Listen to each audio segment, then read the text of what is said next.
Yeah, my future plans, after Loretta's, I decided to get off 125s really early and start 250s, and I think I'm going to be doing 250B and Schoolboy 2 from now on. I don't know, probably till next year at Loretta's, but yeah, Mini-O's is going to be 250B and Schoolboy 2. We don't really have a plan on if we're going to do Freestone or not, but if we do, it'll be Schoolboy 2 and 250B, and then from then on it's just going to be training for qualifiers and regionals, and then if all goes good, Loretta's, and I mean, yeah.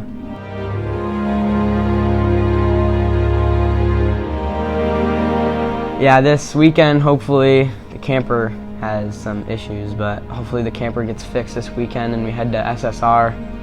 I'm going to be at SSR till Mini-O's, and then after Mini-O's, I think we're going to take the couple weeks off and whatnot for Christmas, and then hopefully be back there January and be at SSR all the way up until Loretta's. Hopefully all goes good, no injuries, and you know, I'm at the ranch again for the 8th year, so.